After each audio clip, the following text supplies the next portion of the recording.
In the last 30 days, Julius Malema has gone from facing a jail time to potentially bringing down a president. It is May 2026 and South African politics has officially entered the twilight zone. One day, Juju is being sentenced to 5 years in prison for firing a rifle into the air.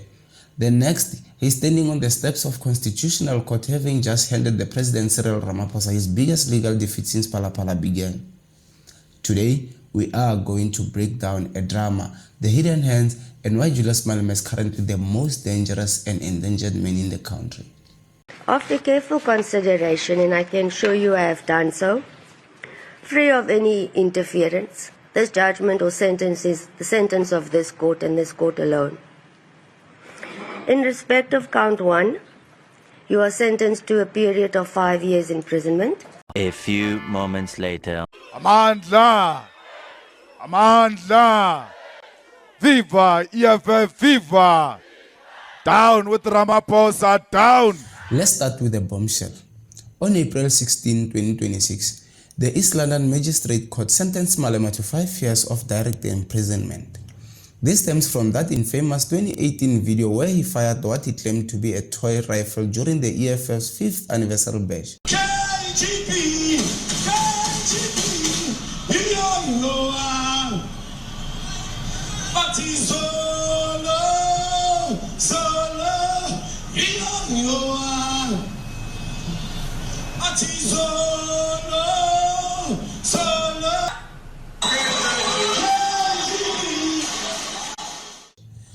The magistrate didn't buy the toy story.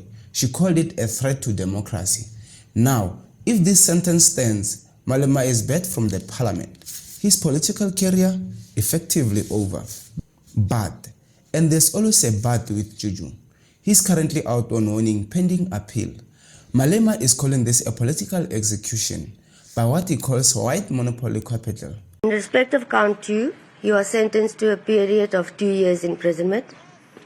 In respect of count 3, you are sentenced to 20,000 rand or to undergo 6 months imprisonment. In respect of count 4, you are sentenced to 20,000 rand or to undergo 6 months imprisonment. In respect of count 5, you are sentenced to pay a fine of 20,000 rand or to undergo 6 months imprisonment. In terms of section 280, subsection 2 of Act 51 of 1977, the court orders that the sentence imposed in respect of counts 2, 3, 4, and 5 run concurrent with the sentence imposed in respect of count 1. Whether you love him or hate him, the optics of a 5-year sentence for one bullet, while other major scandals stall in court, has his base more fired up than we've seen in 5 years. Magistrate Oliver is a racist of note, and she must know that in her sleep, that she's a racist and she's possibly a member of AfriForum. If you don't come to court, you get arrested. If you come to court, they say you are disturbing court. Therefore, you must go to prison for disturbing court. So we don't know what to do anymore. But that was not the law.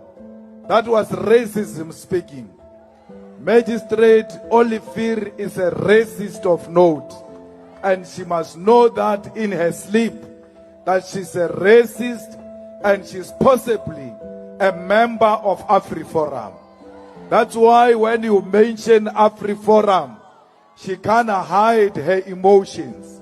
We're trialed by a magistrate who doesn't read, who uses emotions, who speaks politics, who says we are stopping people who are coming to collect maintenance. We are stopping grannies who want to come to court. But in reality, this court was never closed. The public continued to use this court. So she doesn't have any reason, none whatsoever. She goes around. But don't count him out yet. Just days ago, on May 8th, the EFF scored what analysts are calling a slam dunk victory. The Constitutional Court ruled that the Parliament's 2022 decision in being the Phala report was unconstitutional. This means the impeachment process against President Ramaphosa is back on the table. This is Malema's specialty, using the judiciary to bypass the ANC majority in parliament. He's already calling for the president's resignation. And with the local government election looming, this ruling gives the EFF a massive stick to beat the ANC with. The question is, can he stay out of jail long enough to lead that impeachment committee? Well, we've constituted impeachment processes before, and then allocations to the impeachment committee will be determined by the numbers the party have. We have got an ad hoc committee now, and we are able to proceed with numbers of different parties that are represented in parliament. That's how we are going to do it. It's just that the impeachment process is got investigative powers. The president has got to come, has got to sit there. He can't send any minister. And then, amongst other things, we're going to demand that the impeachment committee must go to Nkandla. We want to see where those people opened the hole, or how they opened the hole, how did they sneak in and steal the money, how did the money come in. All of that nonsense that was said by Reserve Bank, by SARS, by Public Protector, all of that nonsense is going to be exposed, that they were using those institutions to protect an individual and not the constitution of our country. Mr. Malema, there's a saying, it's cold outside the ANC. Today it looks like it's hot inside the EFF. You've won in court, in the Constitutional Court. How do you feel? How's the weather in EFF after this positive judgment? Well, we've always made it warm outside the ANC. The EFF, it can be an irritation to all of you. But imagine where this country would have been without the EFF. It's not for the first time that the EFF comes here to rescue this country from the corrupt, from the people who abuse their power and abuse the office they occupy. You must be proud to have the EFF, and everybody must say, this is a party I want to associate with, because this party, it might have a rhetoric of the left, but it respects the Constitution. It uses the Constitution to the best of its ability. It stretches the law to make sure that South Africans are protected from those who have power and want to abuse that power for their own individual benefit. How do you tell your bodyguard to go and investigate crime that is committed in your farm? That is abuse of power. You must go to police station. All of us, there's nothing special about Sir Ramaphosa.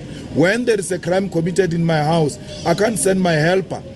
That bodyguard is a helper. He's not charged with the responsibility of investigating crimes in Villa Villa. There is a police station there. But because he thinks he's above the Constitution, the police station is too small for him. He's too big. And therefore he sends his bodyguards. All of that, all those bodyguards, all those helpers who were at the house, they will be there in parliament. While he fights the court, Malema is also playing the long game. The EFF is currently in coalition with the ANC in Gauteng. There's a lot of chatter that if Ramaphosa is forced out because of this new court ruling, the deputy Paul Mashatile, who is rumored to be much friendlier to Malema, could take the reins. We might be looking at a future where Malema isn't just an opposition leader, but an architect of the next national government. But then again, that 5-year prison sentence is hanging over his head. Where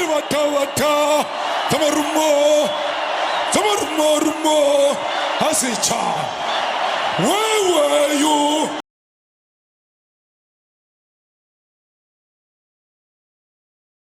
Julius Malema is currently fighting for his freedom and his political life at the same exact time. Is he a martyr being targeted by a weaponized legal system, or is he finally being held accountable for his own actions? Whatever the case, the next few months will decide the fate of the EFF and quite possibly the presidency of South Africa. But I want to hear from you. Do you think the 5-year sentence is fair, or is it a political hit job?